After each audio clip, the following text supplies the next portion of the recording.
Tsumutse yansam chukjirchan, jarati ji chotsar nyamjirvi, tepkirjanji yiddamogonvi, tsiksapongwa jasilagni. Okay, 34th verse, it says, harsh words disturb the minds of others, cause deterioration in a bodhisattva's conduct, thus, given of harsh words which are unpleasant to others, is the practice of bodhisattvas. This verse is very important to practice, right? It deals with the importance of skillful speech and the practice of bodhisattvas. It says harsh words disturb the minds of others.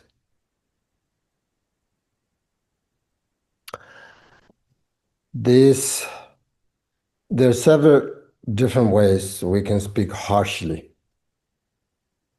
We can directly say something harmful, hurtful to someone.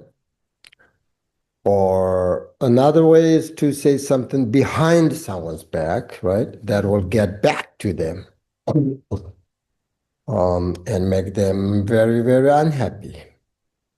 So harsh words, whether speaking out of anger, frustration, or carelessness, can deeply disturb others' mind and harm relationships. They are unpleasant to everyone, and this problem is very common. So how do we avoid harsh words? Avoiding harsh words requires mindfulness in Mahāyāna Buddhism, and also a deep understanding of the impact your speech has on others.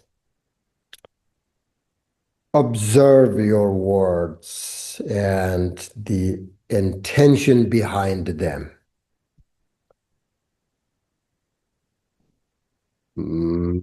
Sometimes, as I said, right, sometimes we say something, there's not necessarily bad intention, motivation behind, but just we're not mindful, then we say something that's also hurts others.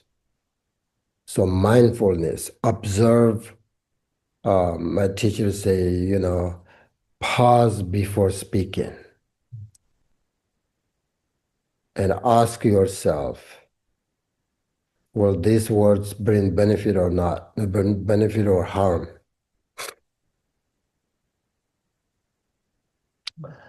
Consider how the other person will feel upon hearing your words. Imagine yourself in their place. How would you like to be spoken to? Just kind of like exchanging, right? Try to speak with the intention of helping rather than hurting. Harsh words arise from anger, irritation. So learn to recognize and manage these emotions before they manifest in speech. Practice, remember, as I said, practice silent reflection or step away from situation if needed. Avoid divisive speech. Don't create conflict or encourage misunderstanding. These all are my teachers say all the time. Remember that words cannot be taken back once spoken. So when feeling angry or frustrated, my teacher always said, try to remain silent for a moment, at least if you can.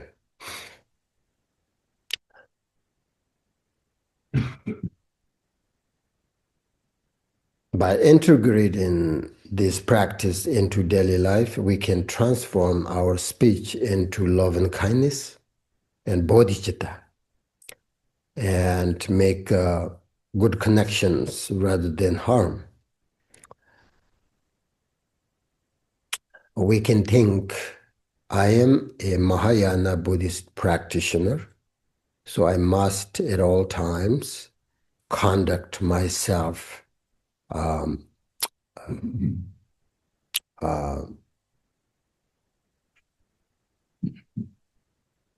kindness, compassionate, and subdue my mind, and always act in a manner that is beneficial and not harmful towards others.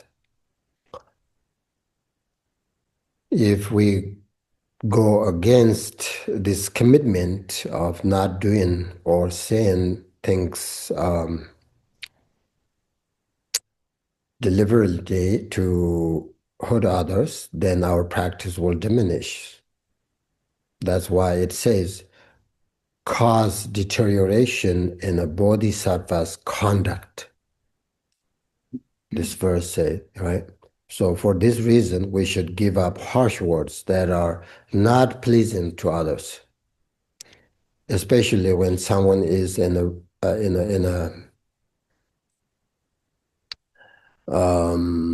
leadership position.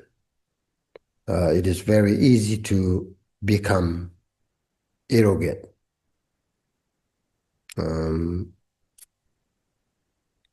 They think, I can say whatever I want because I'm the person in power. They believe in me and will follow me no matter what. That is arrogant, right? Arrogantly thinking and acting like this diminishes our love, compassion,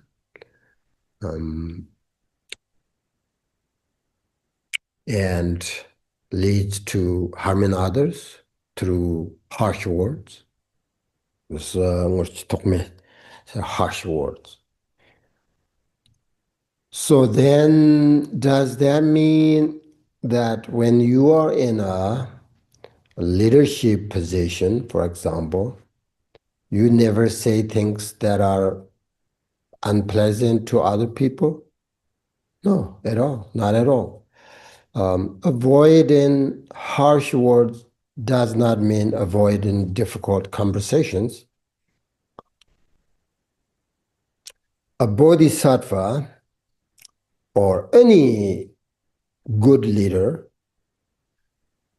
may sometimes need to say things that are unpleasant for others to hear, but the key is to do so skillfully with the right motivation.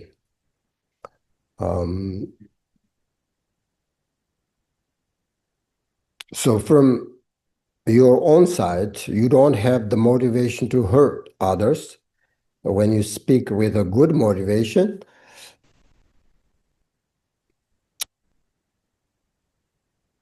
does it mean that you will always be successful in not saying things are unpleasant to others?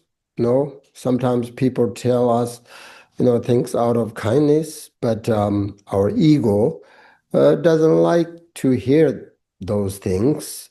So we get upset and angry. You may not have any intention to harm when speaking with others, but if you are not mindful, your words may be unpleasant and cause unintentional harm. So some people are unaware of their habitual arrogance So their way of speaking comes across as arrogant, even though they don't recognize it. And this can harm others. This is why Buddha always said, right, mindfulness is so important in speech. If you are practicing as a bodhisattva, it doesn't necessarily mean that all you say is pleasant words, but all you say should be guided by wisdom and compassion, even if it is difficult for others to hear. So, for example, if you are leader of your there are many different ways to speak, right? If you are leader of your workers, for example, you need to tell them that their work is not enough. You don't have to say your work is terrible, right? Instead, you can say like, oh, I noticed some areas where improvement is needed.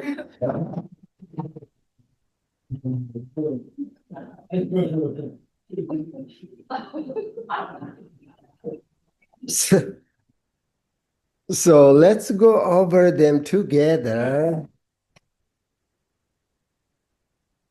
That is a good way to tell them, right? You don't have to say, oh, you're terrible. Your work is not enough. That's what we call skillfully speak. If you are a teacher, you need to correct a student mistakes. It's the same thing. You don't have to say, oh, you're a bad student, you know. So being a bodhisattva or good leader does not mean avoiding difficult situations, but it means, express them, in a way that helps rather than harm.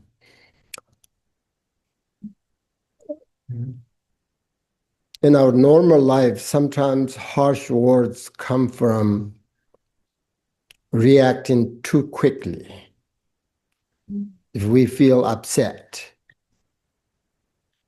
as I said, my teacher said, if you feel upset, step back from the conversation before responding. So I think this verse is important to practice and remember all the time. Now here we have completed the explanation of the different practice of bodhisattvas, which consisted of the 6 paramatas, right? Now we have here 35th verse, which discusses how to abandon disturbing emotions. It says, Nyumo komna nyembu dokawi transhi chiwi nyembu sonzoni chaksa nyumo tango chi mata bernjem shepa jasi laglayin. When it says when emotions become habitual, they are difficult to get rid of with antidotes. Thus, with mindfulness and awareness, eliminating them the moment they arise is the practice of bodhisattvas. Here we begin the bodhisattva practice of eliminating disturbing emotions by explaining why they are so difficult to work with. If we let disturbing emotions, klesha in Sanskrit, right? Emotion. Disturbing emotions become habituated then. Of course, they become stronger and stronger and stronger and stronger. And at a certain point, disturbing emotions become so strong then even if you apply their antidote, solution, it's very hard to overcome. Therefore, the key to overcome negative emotions is catching them early. So we should not allow ourselves to get too used to them. A bodhisattva does not wait for disturbing emotions to grow stronger. Instead, they recognize them and let them dissolve at the very moment they arise. Then it's easy to abandon them. That is the practice of bodhisattva, it says.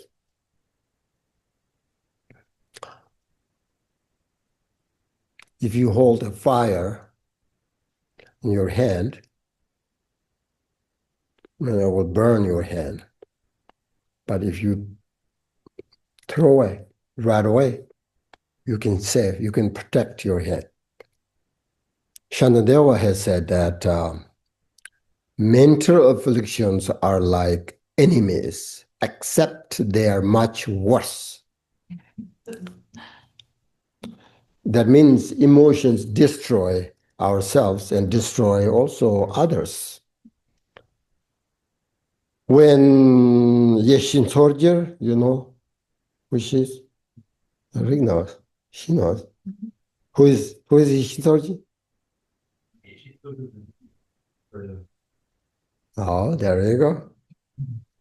Yeshin Sorger asked Padmasambhava, who is the worst enemy? Padmasambhava said, negative emotions.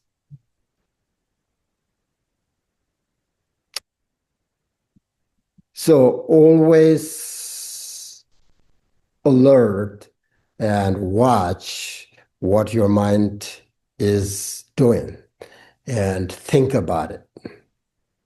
Negative emotions will never become our friend under any circumstance, right? They always harm us in this lifetime and also future lives, if you believe it. So whatever practice you are doing, it has to work as an effective antidote to your negative emotions. So on the positive side, if you can manage to eliminate them, they cannot come back as long as you maintain your mindfulness and awareness. So it says eliminating them the moment they arise. This verse is about the necessity of abandoning the negative emotion as soon as they arise. So it's like if you have a beautiful, beautiful garden that is full of beautiful flowers, but if you let an animal come into it, what will happen? Then it will destroy your beautiful garden. So you have to be mindful, and as soon as you see the animal, you have to get rid of it right away. So similarly, disturbing emotions will get into your mind and will destroy your peaceful mind and your freedom. The longer we allow these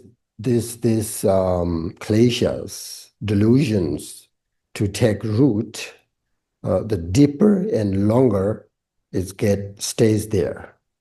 So for this reason, we have no choice. We have to apply the appropriate antidote at the very moment they arise. And we have to guard our mind in order to be free from them. And the best time to train and antidotes is when your mind is not disturbed and not overwhelmed by delusions. This way, when negative emotions arise, you have had some practice and experience in utilizing the antidotes to subdue these negative emotions. Otherwise, it would be difficult to start practicing when your mind is in a very agitated state. But as you know, once, for example, when you get angry, at that moment it's so hard, difficult to practice and apply antidotes. That time, the best is my teacher said, just be silent. Don't say anything.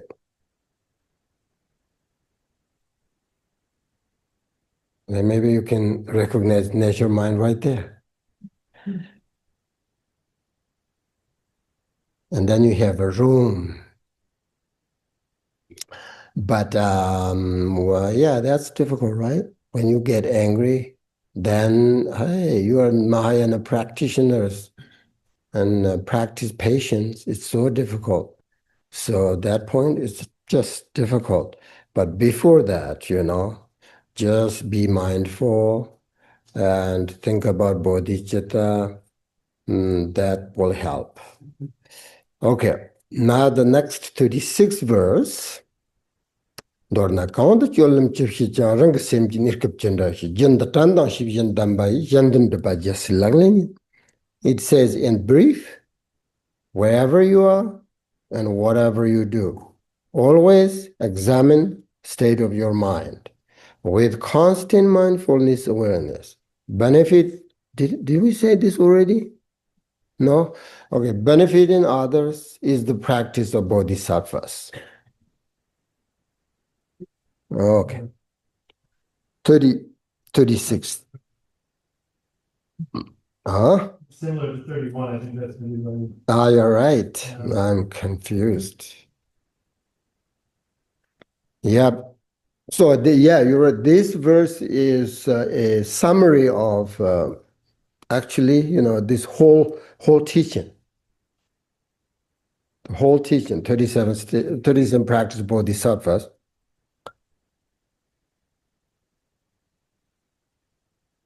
So there are two lessons. We have to focus on inward awareness and outward benefit to others, which are the main practice on the Bodhisattva path. So this verse emphasizes the importance of continued self-awareness and practice of Bodhisattva path, right? It says, in brief, wherever you are, whatever you do, examine the mind. So this means knowing your real intention at all times. There is no special place, special time, special situation required. Whether you're working, you're resting or talking with many people or alone, always be aware and check in with yourself. This is exactly what the Buddha wanted his followers to do. And then it says here, always examine the state of your mind with constant mindfulness and awareness. This is about developing the habit of being present and aware, not just on the meditation cushion, but all the time. So mindfulness and awareness are essential, not only for reducing negative emotions, anything else, but also for limiting their influence, right? The main focus of both mindfulness and awareness is the examination of the mind.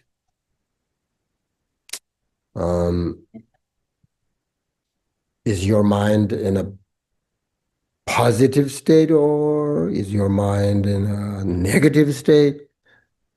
The mindfulness is keeping the mind in a place. Awareness is watching what is happening. If everything is done with these two, then you will be ready to serve and help others because both your capacity and the path will be there. But action without mindfulness and awareness could be dangerous. So no matter how long you are going to meditate, try to meditate with mindfulness and awareness.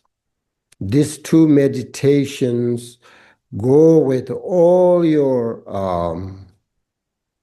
activities, including, like when you meditate, of course, mindfulness awareness is the key, but also like worldly life, your day-to-day life, mindfulness awareness, you have to think about that. And mindfulness and awareness are really useful because they support your actions. And they're very easy. I mean, once you remember mindfulness awareness, you don't need any like secret initiation empowerment in order to practice mindfulness and awareness, don't you? So these practices help you find the best connection within yourself. When you have mindfulness, you are making a connection with everything. And then there is no room for other distractions because you are not separate from what is there. Mindfulness is fully being in the present moment, and awareness is seeing the discovery of mindfulness. It is your recognition. So the point in this context is to constantly be able to recognize the presence of negative thoughts as well as positive qualities in the mind. The reason for doing this is not simply to benefit and protect yourself, but to benefit others too. As a Mahāyāna practitioner, the ultimate goal and motivation is not just self-improvement, but it's acting with kindness, wisdom to benefit others. As Kadamba Master Longr Tongpa said, in the Mahāyāna, there is nothing else to do but benefit beings. So constantly checking and purifying the mind is key in Mahāyāna practice. So keep an eye on the mind at all times. Stay present, stay kind. You say the distinction between mindfulness and awareness is? The distinction, mindfulness is fully being in the present moment, right? And awareness is seeing the sort of discovery, the mindfulness. Oh, you are mindful, you are present, you are there present. But who knows? Who knows like you are in there? That's awareness.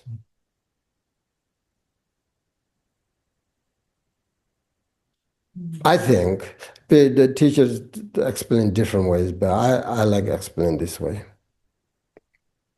That's my own experience. Maybe I'm wrong. Don't trust me, okay?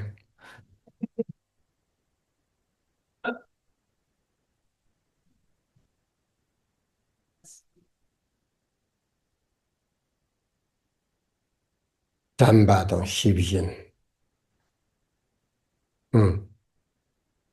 Awareness is your recognition, right? This goes when you think about nature mind, you will understand.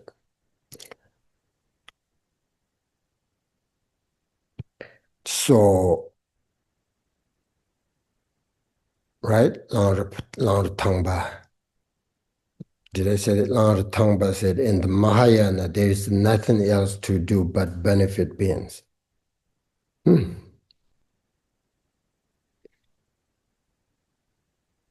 So mindfulness, awareness,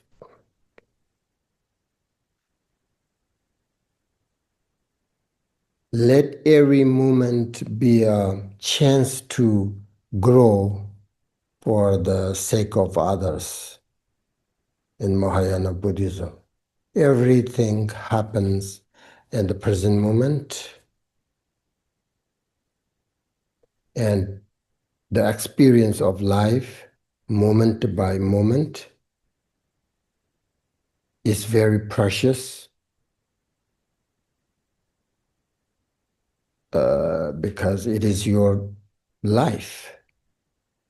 It is our life, relative life, not ultimate life. Relative life is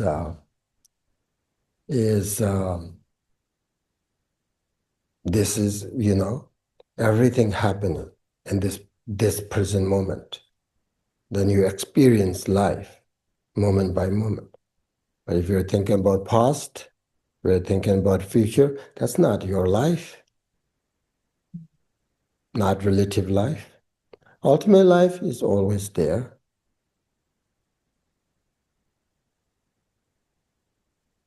So that help, mindfulness, awareness, bring this, how do you call it, precious time and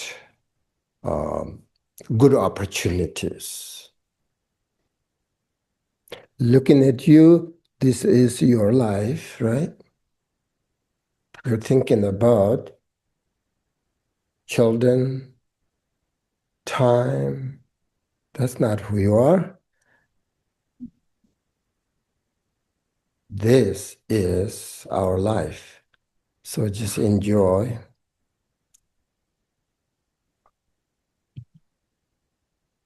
But unfortunately, we find it difficult to keep ourselves in the present, this moment, this habit. So therefore, mindfulness and awareness are important, not only for meditation, but for everything. So anyway, in summary, this whole teaching is whatever actions and Dharma practice we do, we should do them with the intention of benefiting all beings. So, inwardly, I think you have to focus on mindfulness and awareness. Outwardly, whatever you do should benefit yourself and others positively. That's what this whole teaching, the 37 practice Bodhisattva, is about. Okay? Do you like this teaching? Oh, good.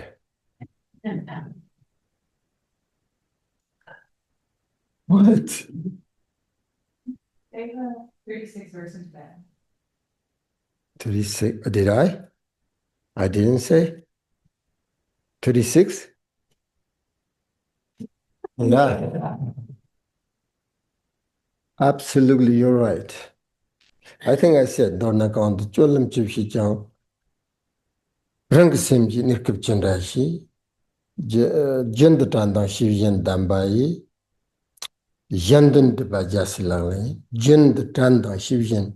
Always make sure you're mindful and your awareness is there. Ndorna means, in brief, whatever you do, yandan dapaja, do it for the benefit of others, including yourself. That's 36th verse, okay? Now we're going to stop there and say this long chapter